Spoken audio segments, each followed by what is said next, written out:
आज यूपी को 341 किलोमीटर लंबे पूर्वांचल एक्सप्रेसवे का तोहफा मिलने जा रहा है और कुछ ही घंटे के बाद प्रधानमंत्री नरेंद्र मोदी पूर्वांचल एक्सप्रेसवे का लोकार्पण करेंगे।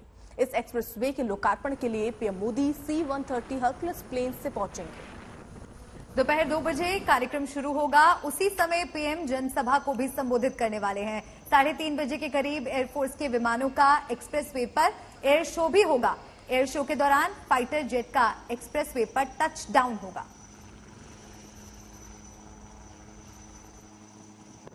प्रदेश को पूर्वांचल एक्सप्रेसवे की सौगात के साथ में प्रधानमंत्री नरेंद्र मोदी आज उत्तर प्रदेश की संस्कृति के अलग अलग रंगों को भी देखेंगे।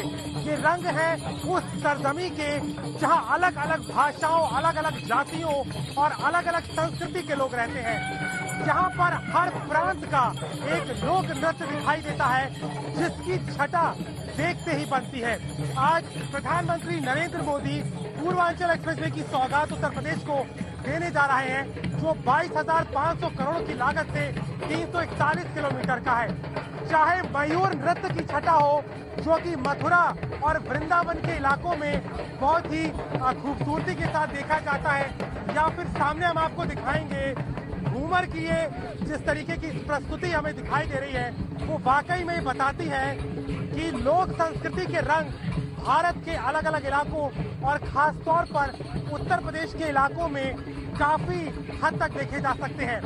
इसके साथ ही साथ में रंग दिखाई देता है आदिवासी संस्कृति का भी, जो कि इसी संस्कृति से जुड़े हुए लोग हैं, और यही तमाम जितने रंग हैं वो आज पूर्वांचल की धरती पर दिखाई दे रहे हैं। उत्तर प्रदेश का ये तीसरा एक्सप्रेसवे है और इस एक्सप्रेसवे के साथ ही में अलग अलग प्रांतों को, अलग अलग क्षेत्रों को विकास से जोड़ने की कवायद है, और उसी बीच में संस्कृति का ये सुंदर जो संगम है, अलग अलग क्षेत्रों और अलग अलग प्रांतों का जो रंग है वो आज यहाँ सुल्तानपुर में दिखाई दे रहा है, जहाँ खुद प्रधानमंत्री नरेंद्र मोदी पूर्वांचल एक्सप्रेसवे की सौगात देंगे, जो उत्तर प्रदेश को विकास के साथ जोड़ने जा रहा है और जिसके साथ में संस्कृति की छटा भी बखूबी दिखाई देती है।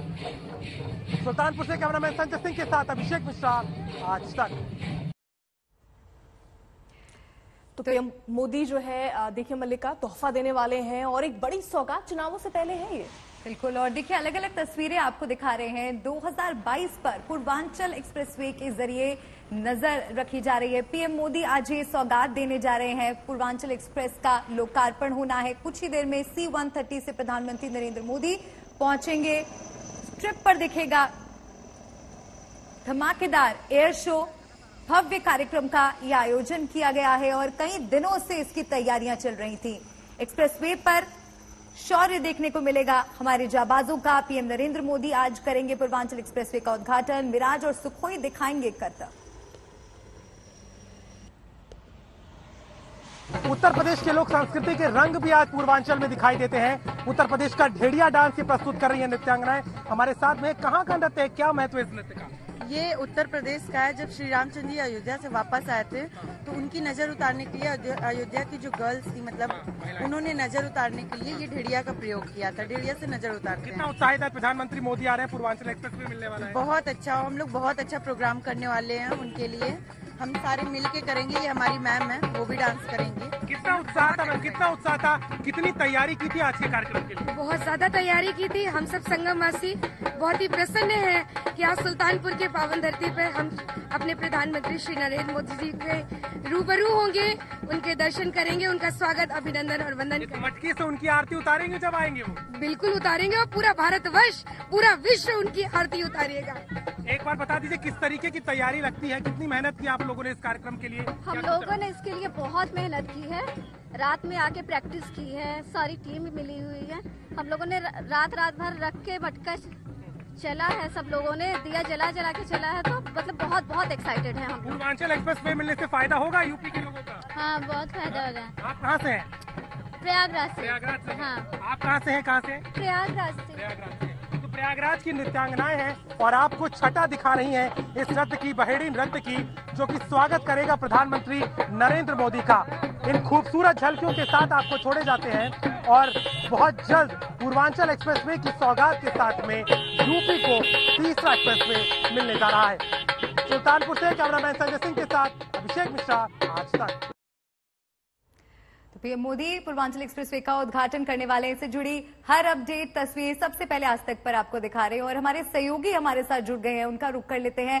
इस वक्त तैयारियां किस तरह से चल रही हैं, तस्वीरें दर्शकों तक पहुंचाइए। हर कोई इस बात का इंतजार कर रहा है कि कब प्रधानमंत्री नरेंद्र मोदी पहुंचेंगे और उद्घाटन होगा पूर्वांचल एक्सप्रेसवे का। अभिषेक, देखिए, बिल्कुल बहुत लंबे समय से इंतजार हो रहा था इस एक्सप्रेसवे का, और खास तौर पर अगर देखा जाए तो पूर्वांचल एक्सप्रेसवे, जो कि बीजेपी सरकार योगी आदित्यनाथ का ये प्रोजेक्ट है, जिसको लेकर के काफी सियासत भी पिछले दिनों से गर्म नजर आई है। लेकिन अब फाइनल तौर पे देखा जाए तो खुद प्रधानमंत्री मोदी यहाँ पहुंचने वाले हैं। लगभग 1:20 पर वो यहाँ पे उतरेंगे, उसके बाद सीधे यहाँ कार्यक्रम स्थल पे आएंगे। हम आपको दिखाते हैं तस्वीरें, यहाँ किस तरह की तैयारी है। सामने ठीक आपको मंच दिखाई देगा जहां से प्रधानमंत्री यहाँ पर जनसभा को संबोधित करेंगे। एक विशाल जनसभा का यहाँ पूरा इंतजाम किया गया है, जहां पर हजारों की तादाद में पूर्वांचल की जनता यहाँ पर होगी और इस बात को लेकर के खास तौर पर उनमें रुझान है कि किस तरीके से लखनऊ को जोड़ने की कवायद जो है वो आज पूरी हो रही है। लेकिन अगर सियासी मायने अगर इसके समझे तो कहीं ना कहीं वो भी नजर आ रहे हैं, क्योंकि लगातार समाजवादी पार्टी के मुखिया अखिलेश यादव इसको समाजवादी एक्सप्रेसवे बताते हुए वीडियो जारी कर रहे हैं, बयान दे रहे हैं और कह रहे हैं कि उनकी ही योजना को बीजेपी ने दोबारा से रीब्रांड करके लाने का काम किया है। लेकिन इन सब के बीच में पूर्वांचल एक्सप्रेसवे, जिसकी सौगात पूर्व के तमाम लोगों के लिए बहुत जरूरी थी, क्योंकि अभी तक वहां जाने का जो रास्ता था वो 8 से 10 घंटे का होता था।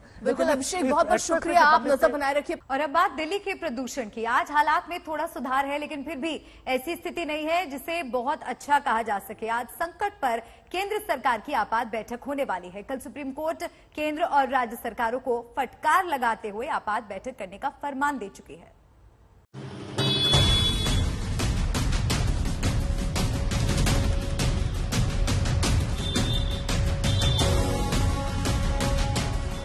ये दिल्ली की आज की तस्वीर है। आज एक बार फिर दिल्ली एनसीआर के आसमान में जहरीला धुआं छाया हुआ है। जहरीली हवा से लोगों का दम घुट रहा है, सांस लेना दूभर होता जा रहा है। स्मोक की जो चादर थी दिल्ली में वो कम हुई थी, लेकिन आज अचानक से जो स्मोक की चादर है वो बढ़ी हुई है। हम जबकि दूसरी तरफ अगर आपको दूसरा साइड दिखाने की कोशिश करते हैं, हम आपको अब यहाँ से इंडिया गेट दिखाने की कोशिश करते हैं। सामने की तरफ अगर देखें तो यहाँ से जो इंडिया गेट है, कल ही मैं मौजूद था, यहाँ से इंडिया गेट धुंधला ही सही लेकिन दिखाई दे रहा था। लेकिन अगर आप यहाँ से अगर देखें तो इंडिया गेट बिल्कुल दिखाई नहीं दे रहा है, यानी विजिबिलिटी की बात करें तो वो काफी कम है आज दिल्ली में। दिवाली के बाद से लगातार दिल्ली और इससे सटे इलाकों में यही स्थिति बनी हुई है। हालात इतने भयावह हो चुके हैं कि सर्वोच्च न्यायालय ने केंद्र सरकार को प्रदूषण पर आज आपात बैठक करने का फरमान सुनाया है। सीजेआई ने कहा कि हम केंद्र सरकार को आदेश देते हैं कि वो मंगलवार को आपातकालीन बैठक बुलाए, जिसमें उत्तर प्रदेश, हरियाणा और पंजाब के मुख्य सचिवों को मौजूद रहना जरूरी होगा। कोर्ट ने गैर जरूरी निर्माण, परिवहन, ऊर्जा संयंत्रों पर रोक लगाने और कर्मचारियों को घर से काम करने देने जैसे कदमों पर आज फैसला लेने का निर्देश भी दिया है। कोर्ट ने हरियाणा और पंजाब सरकार से भी कहा कि वो ये तय करें कि अगले 2 हफ्ते तक किसान पराली न जलाए। इस मामले पर अगली सुनवाई अब कल होगी। दिल्ली सरकार पंजाब, हरियाणा में जलने वाली पराली को प्रदूषण का बड़ा कसूरवार ठहराती रही है। दावे के मुताबिक दिल्ली एनसीआर की हवा को जहरीला बनाने में पराली का 40% योगदान है, लेकिन जब सुप्रीम कोर्ट में सुनवाई हुई तो सॉलिसिटर जनरल ने इसे महज 10% बताया, जिसके बाद प्रदूषण पर सियासत गर्म आ गई। अकाली दल ने इसके लिए केजरीवाल से माफी की मांग कर दी है। अपना काम करना नहीं सारी उम्र ते झूठे दोष ला के दूजिਆਂ ਨੂੰ ਤੇ अपना काम सारी जाना। इस करके मैं समझदा कि अज पूरी तरह ਦੇ ਨਾਲ केजरीवाल ਜਿਹੜਾ उस सुप्रीम कोर्ट ਦੇ ਵਿੱਚ एक्सपोज हो गया ਤੇ ਨਲਾਇਕ ਸਾਬਤ ਹੋਇਆ। मैं कह सकदा कि 4% पोल्यूशन वाले ਨੂੰ बदनाम करी जाना ਤੇ ਜਿਹੜੀ 96% पोल्यूशन है ਉਹਦੇ ਤੇ कोई स्टेप ना। पराली का कंट्रीब्यूशन था, ये सफर का डेटा है वो कितना सही है कितना नहीं सही है, केंद्र सरकार ने जो हलफनामा जारी किया है उसका बेस क्या है, किस महीने का है, किस समय का है, वो तो वो बता पाएंगे। लेकिन अभी तक जो सफर का जो डेटा पब्लिकली डेली जारी होता है उसके अनुसार तो पिछले 10 दिन में पराली का एक कंट्रीब्यूशन 48% तक उन्होंने हाईएस्ट जारी किया था। देश की राजधानी दिल्ली लगातार दुनिया के सबसे प्रदूषित शहरों में शुमार रही है। दिल्ली एनसीआर में रहने वाले 3 करोड़ से ज्यादा लोग जहरीली हवा में जीने को मजबूर हैं। पंकज जैन और अनिशा माथुर के साथ संजय शर्मा, दिल्ली आज तक। आप देख रहे हैं 1 और 11 और अब बात करते हैं आज की सबसे अहम खबर की। यूपी के सुल्तानपुर में करीब 2 घंटे बाद पीएम मोदी देश के सबसे लंबे एक्सप्रेसवे का उद्घाटन करेंगे। इस मौके को बेहद खास बनाएगा लड़ाकू विमानों का बेड़ा जो एक एयर शो करेगा। जंगी जहाज एक्सप्रेस वे को छूकर उड़ेंगे और 1 लाख लोग इस मौके पर जुटेंगे। पीएम के स्वागत की भव्य तैयारियां भी की गई हैं।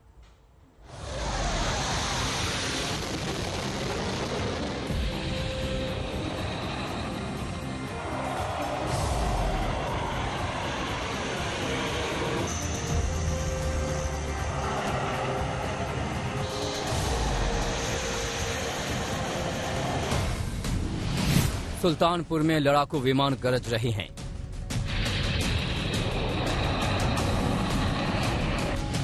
आसमान में भारत की ताकत का परचम लहरा रहा है।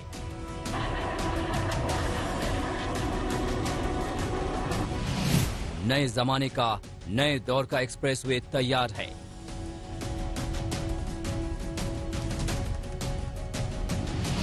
ऐसा एक्सप्रेसवे जिसको आज लड़ाकू विमान चूमेंगे।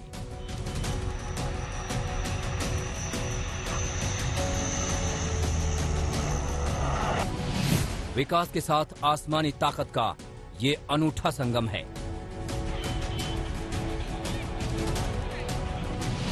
एक्सप्रेसवे पर जंगी जहाज उतरेंगे तो दुश्मन के दिल दहलेंगे। पूर्वांचल को मिलेगी रफ्तार, एयरफोर्स को नई ताकत।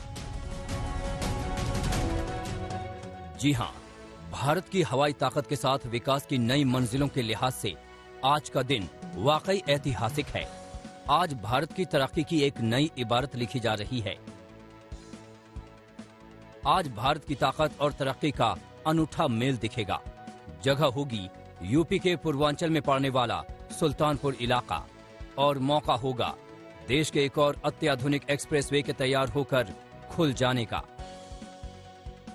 इस मौके को बेहद खास और बेहद शानदार बनाने की पूरी तैयारी है। लखनऊ से गाजीपुर तक जाने वाला ये अत्याधुनिक एक्सप्रेसवे ऐसा है जिस पर जरूरत पड़ने पर लड़ाकू विमान भी उतर सकते हैं। आज इसी की नुमाइश होने वाली है। प्रोग्राम सुल्तानपुर में होगा, लेकिन जहां जहां भारत के दुश्मन होंगे उनके लिए ये नजारा दिल बैठा देने वाला होगा।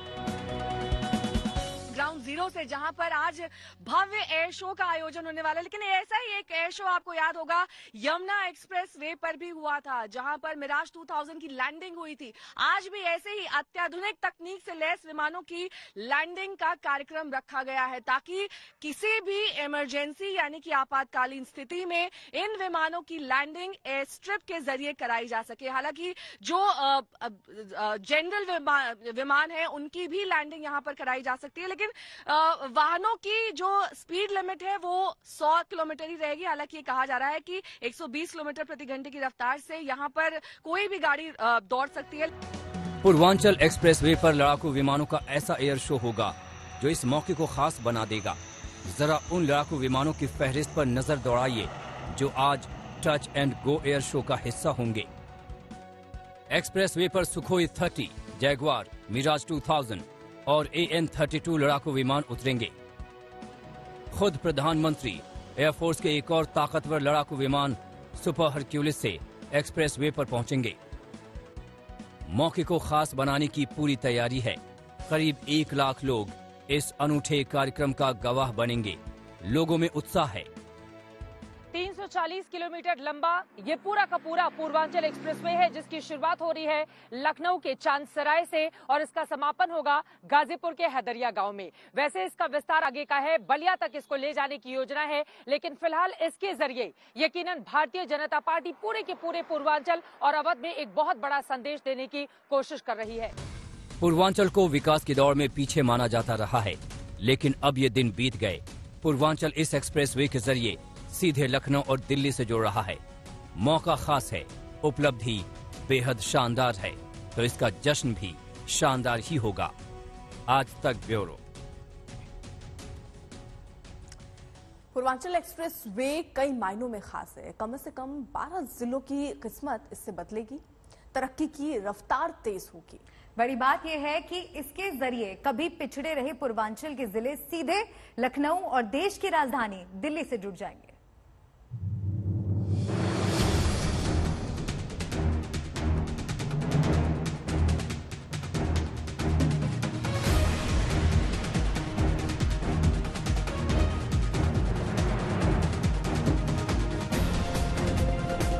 तीन 340 किलोमीटर का एक 6 लेन का रास्ता जो कई लिहाज से एक गेम चेंजर साबित होगा।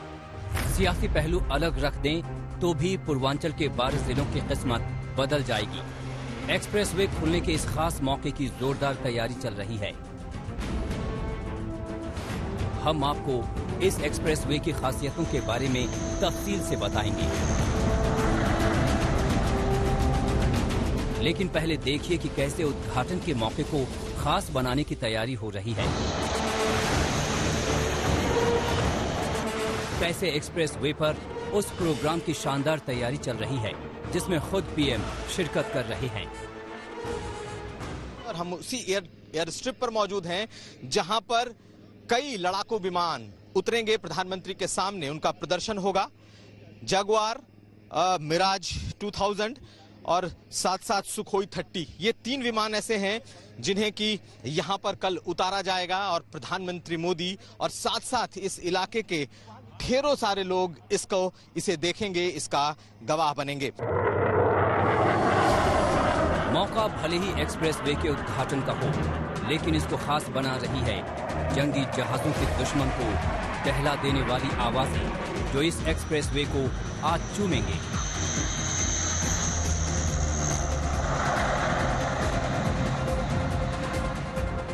कम से कम 30 विमान इस एक्सप्रेसवे पर 3 एयर शो में शिरकत करेंगे।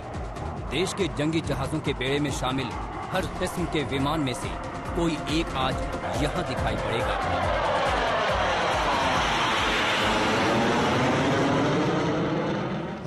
.2 किलोमीटर इस एयर स्ट्रिप की लंबाई है और इस पर एयर शो होंगे। 3 किरण एयर शो होंगे जिस पर की अलग अलग टच एंड गो का भी प्रदर्शन होगा। साथ साथ किस तरीके से जो फाइटर प्लेन्स उतरते हैं तो जो ग्राउंड स्टाफ कैसे काम करता है उसका भी प्रदर्शन होगा। कुल मिलाकर एक बड़ा आयोजन इस एयर स्ट्रिप पर प्रधानमंत्री के सामने होगा। ये पूर्वांचल एक्सप्रेसवे है और इसके उद्घाटन के साथ ही इसे भव्य बनाने की पूरी तैयारी है। 2250 करोड़ का ये पूरा प्रोजेक्ट और तकरीबन 36 महीने में बनकर तैयार हुआ है, ऐसा मुख्यमंत्री योगी आदित्यनाथ ने आज कहा है। उन्होंने कहा कि अगर 19 महीने कोरोना के निकाल दिए जाएं तो ये सबसे कम समय में तैयार होने वाला एक्सप्रेसवे है। तैयारी जोरदार है। खुद सूबे के सीएम योगी आदित्यनाथ ने पीएम के दौरे से ठीक पहले तैयारियों का जायजा लिया, हर बारीक से बारीक जानकारी ली। आज पीएम इस एक्सप्रेसवे का उद्घाटन करेंगे, लेकिन दूसरे दिग्गज मेहमानों की भी लंबी फहरिस्त है। मोदी के साथ रक्षा मंत्री राजनाथ सिंह होंगे, कपड़ा मंत्री स्मृति ईरानी होंगी, शिक्षा मंत्री धर्मेंद्र प्रधान होंगे, सूचना और प्रसारण मंत्री अनुराग ठाकुर होंगे, यूपी की राज्यपाल आनंदीबेन पटेल होंगी, मुख्यमंत्री योगी आदित्यनाथ होंगे। 1 लाख से ज्यादा लोग इस प्रोग्राम में शिरकत करेंगे। एयर शो जैसी संवेदनशील इवेंट को ध्यान में रखते हुए लोगों को लाने और ले जाने का खास इंतजाम किया गया है।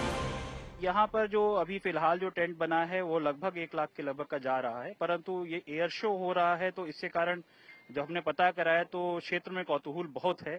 तो इसीलिए हमने थोड़ी सी और जगह ली कि मान लीजिए एक्स्ट्रा लोग आ जाते तो उनको कम से कम वहां पे आने की जगह मिल जाए, ताकि सब चीज प्लान तरीके से हो जाए। और गांव से लेकर के गांव तक पूरी व्यवस्था करा दी गई ताकि कहीं रास्ते में कोई ऐसा ना हो कोई कहीं फंस जाए, क्योंकि एयरफोर्स का शो है तो हम बिल्कुल उसमें ये नहीं चाहते कि कहीं पे किसी तरह का डिस्ट्रप्शन है।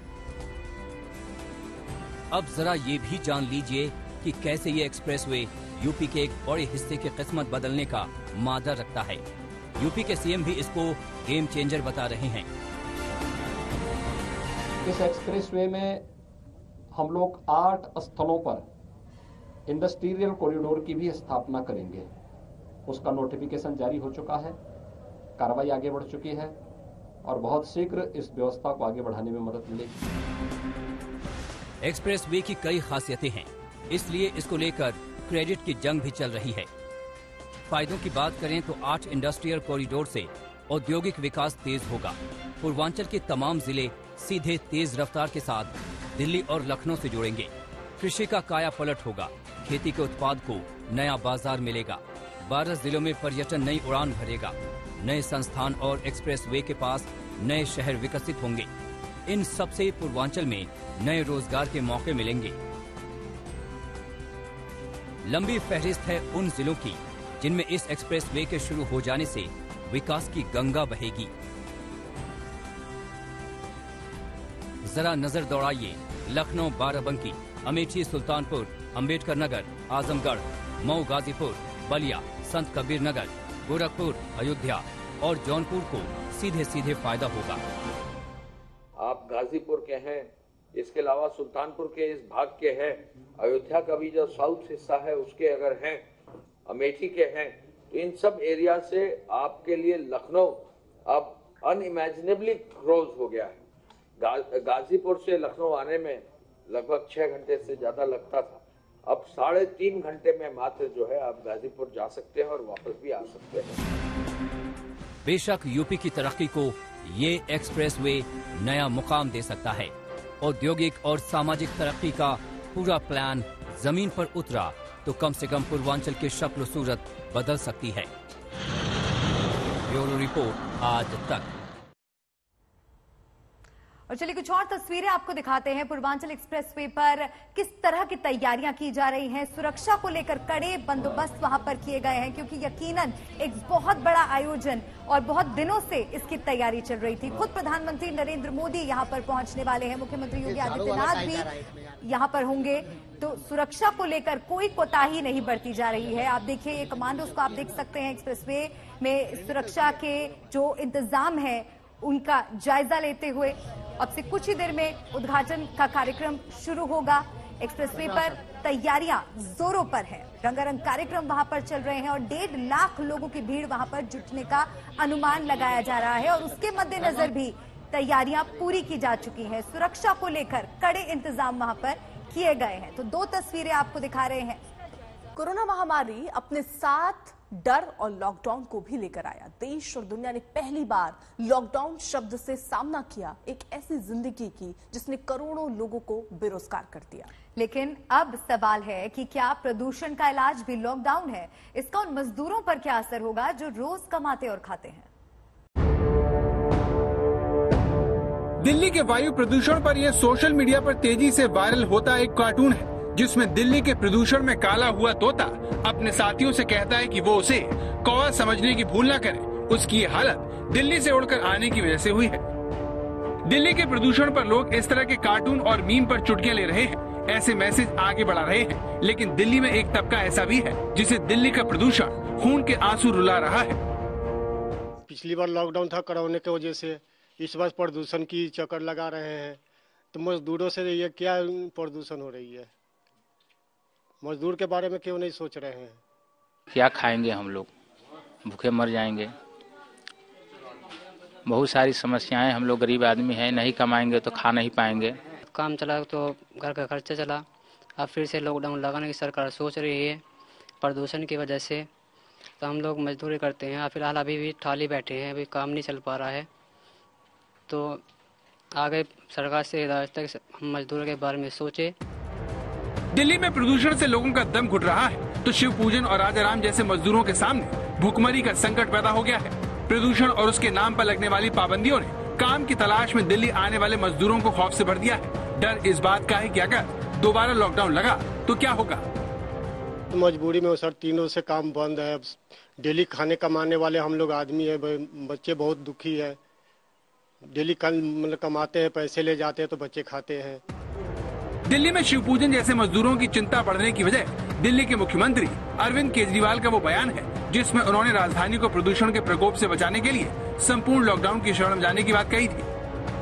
हम पूरा वर्कआउट कर रहे हैं कि उसके क्या मायने होंगे, उस लॉकडाउन के क्या मायने होंगे। अभी लगा नहीं रहे हैं, हम एक उसका प्रस्ताव बना रहे हैं और इस प्रस्ताव को हम सुप्रीम कोर्ट के सामने रखेंगे कि अगर ऐसा होता है और केंद्र सारी एजेंसी से डिस्कस करके, बिकॉज ये बहुत ही एक्सट्रीम स्टेप होगा।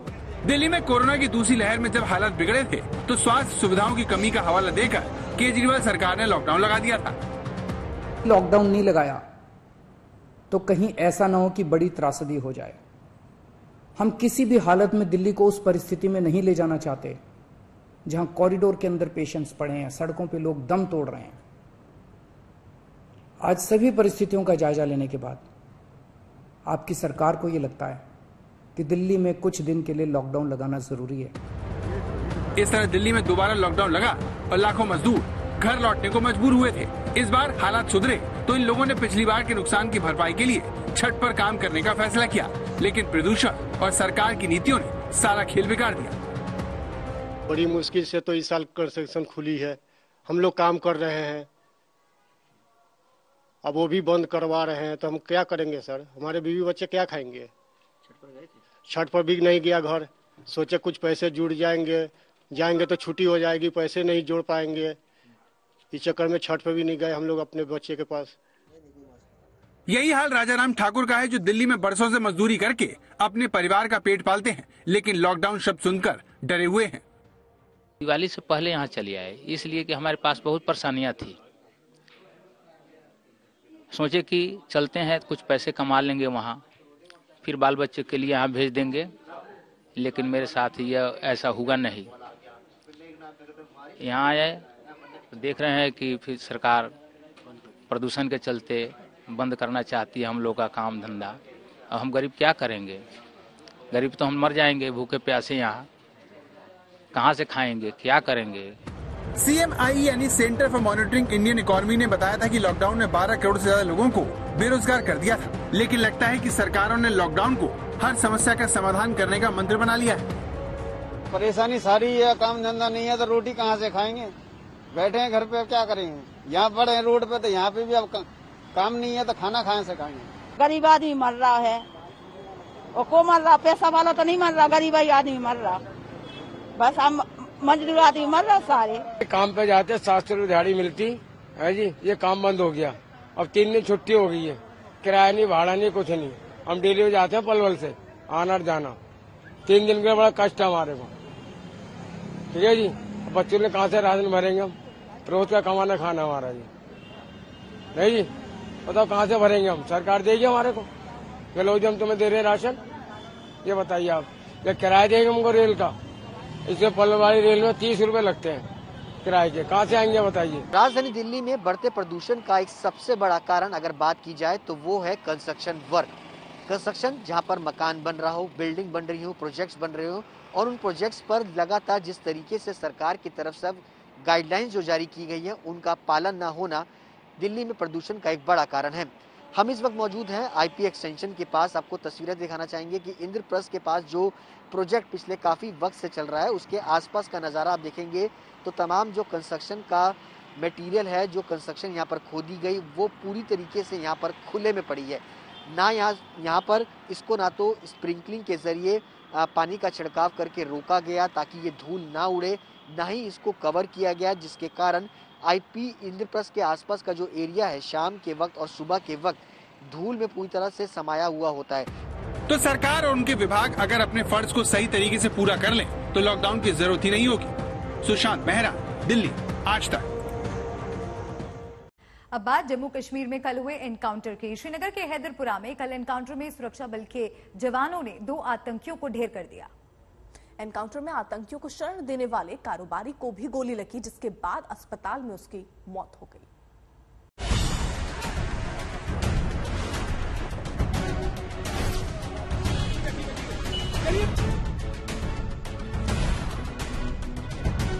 ये तस्वीरें सोमवार शाम की हैं। श्रीनगर का हैदरपुरा इलाका।